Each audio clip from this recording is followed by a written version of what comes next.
Poin pertama, bab kecewa. Kalau kita kecewa, saya yakin semuanya pernah kecewa dan mungkin masih akan kecewa atau bahkan lagi kecewa sekarang. Kelihatan dari muka-mukanya. Kecewa sama saya. Kenapa ceramahnya lama sekali? Jadi kalau lagi kecewa, apa poinnya tadi? Panggillah Allah. Ya Allah, ya Jabbar, wajiburni, hibur saya ya Allah. Hibur saya, hibur hati saya ya Allah. Gimana cara Allah menghibur hati kita? Allah menghibur hati kita itu dengan diberikan wajilat qulubuhum. Allah menghibur hati kita dengan dijadikan liyazdadu imanan ma'a imanihim. Allah menghibur hati kita dengan dijadikan apa? Tuma'ninatul qalb. Ala bidzikrillah tatma'innul qulub. Banyak cara Allah menghibur hati. Apakah Nabi pernah sedih atau kecewa? Kecewa pernah, sedih pernah di Al-Quran, direkam. Terus cara Allah menghibur hati Nabi yang lagi sedih atau kecewa gimana? Ya ayyuhal muzammil qumil layla illa qalila nisfahu awil qus minhu qalila أو زد عليه ورتل القرآن ترتيلا إن ناشئة الليل هي أشد وطئا وأقوم قيلا. Allah panggil Nabi ketika lagi sedih dan tidur. Ya ayyuhal muzammil. Ini dua kondisi Nabi lagi tidur dan dipanggil Allah. Satu, ya ayyuhal muddathir. Satu lagi, ya ayyuhal muzammil. Tidur kenapa Nabi? Bukan tidur, tertidur.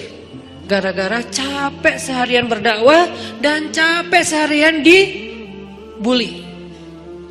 Dibully di mana-mana, pergi ke pasar, dibully di pasar, pergi ke tempat pertemuan, dibully di tempat pertemuan, pergi di sepanjang jalan, dibully di sepanjang jalan, pergi ke rumah keluarga besarnya, ke tetangganya, ke pamannya, ke sepupunya, dibully oleh tetangga dan keluarga besarnya. Kemanapun beliau pergi, beliau dibully, dihead, dihina, dicela seharian dari pagi. Satu kota Mekah ngebully beliau. Ada yang mengatakan beliau itu penyihir, ada yang mengatakan beliau itu pembohong, ada yang mengatakan beliau itu tercela. Muzammam, nama aslinya Muhammad, artinya terpuji, tapi diplesetin jadi Muzammam, artinya tercela. Atau orang salib dulu, pas perang salib menamakannya dengan istilah Muhammad. Apa Muhammad? Salah satu nama setan.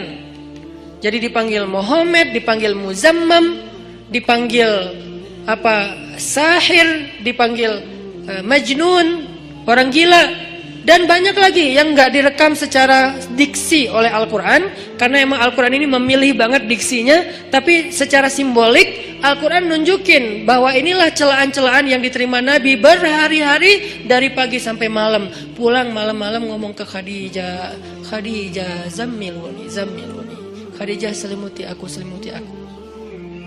Khadijah pengertian, diselimuti Rasulullah, diusap-usap kepala Rasulullah, tenang Rasulullah, tenang ya Rasulullah, la tahzan ya Rasulullah, Allah gak akan ninggalin kamu, Allah tuh sayang sama kamu ya Khadijah. Tapi di tubuh Rasulullah tuh banyak lemparan, bekas lemparan, dibersihin sama Khadijah. Setelah Khadijah wafat, nanti yang menggantikannya Fatimah yang bersihin bekas-bekas lemparan orang. Ada yang lemparin kotoran, ada yang lemparin barang benda-benda keras sehingga melukai Nabi, dibersihin sama Khadijah. Udah capek, Nabi tertidur. Udah beres urusan dihibur oleh Khadijah.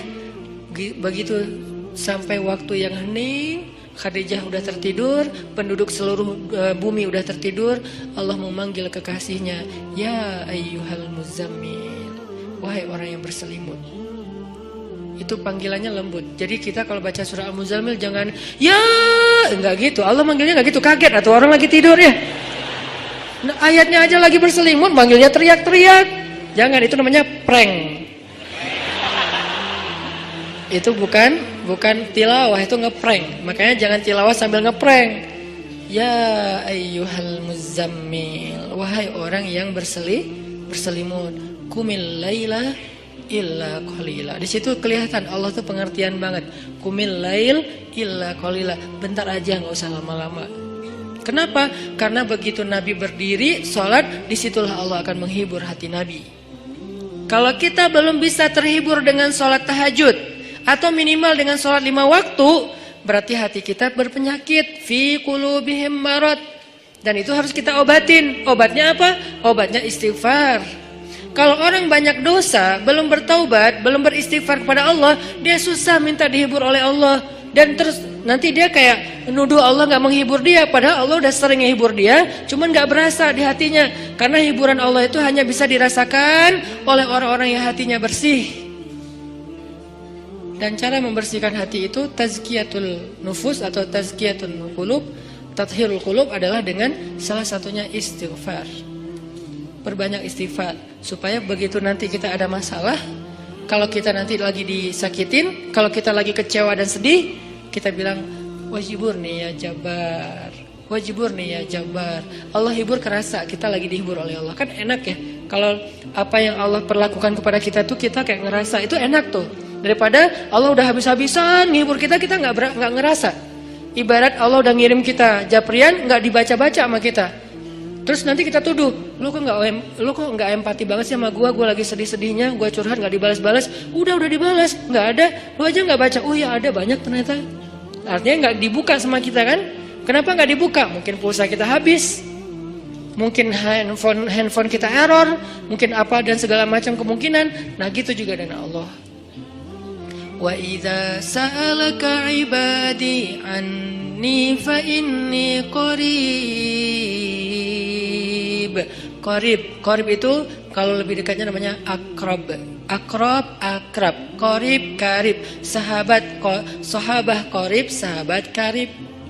Itu bahasa Arab. Kan saya sering nge-mention bahwa ini dari bahasa Arab, bahwa biar kita tahu identitas bahasa kita itu sebetulnya sebagian besar diambil serapan dari bahasa Arab. Terus siapa yang merangkai bahasa Indonesia dari bahasa Arab kalau bukan ulama? Jadi nggak bisa dilepaskan antara ulama dengan Indonesia, antara ulama dengan kebangsaan, antara ulama dengan nasionalisme. Toh bahasa nasional kita dibentuk oleh ulama. Buktinya serapannya 90% itu bahasa Arab. Sebagiannya benar terjemahannya, sebagiannya keliru, tapi tetap aja bahasa Arab.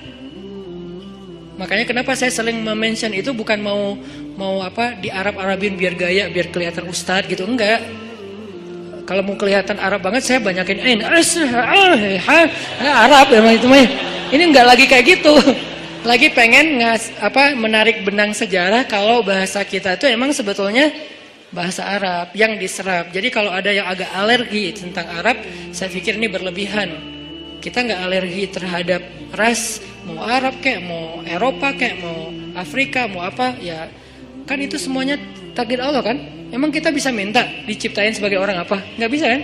Ya Allah, saya pengen diciptain sebagai orang apa ya enaknya? Ini deh, orang Rusia, tinggi, putih, rambutnya pirang. Ya Allah, saya pengen diciptakan sebagai orang Afrika. Kenapa? Biar tawadu. Enggak gitu juga sih. Jadi kita nggak bisa request gitu kan ya. Dan orang Afrika pun sebetulnya sekarang kan jadi keren ya. Orang kulit hitam keren nggak sih? Berasa sekufu, segolongan. Kalau orang kulit hitam didiskriminasikan nggak keren, kasihan atuh. Kan kulit hitam juga sekarang jadi favorit. Bahkan banyak orang yang pengen menghitamkan kulitnya. Ini artinya ya nggak bisa request mau jadi orang apa, sehingga kita nggak boleh benci golongan ataupun ras, karena dia diciptakan kayak gitu tuh bukan pengennya dia, itu namanya sunnatullah dan takdir, itulah ketentuan Allah. Kalau kita cela rasnya, berarti kita mencela pencipta ras itu, yaitu Allah Subhanahu Wa Taala. Balik lagi ke yang tadi, intinya bahasa kita emang diserap dari bahasa Arab. Nah, kita minta sama Allah. Kata Allah, inni qarib, aku dekat sama kamu. Ujibu da'watad da'i idza da'ani. Ujib dari kata jawab. Jawab bahasa Indonesia juga, jawab. Jawabun, jawaban, jawabin, itu grammar. Terus salah satu yang diambil dari antara 3 bentuk grammar Arab itu kita ambil jawaban, ya. Menunggu jawaban.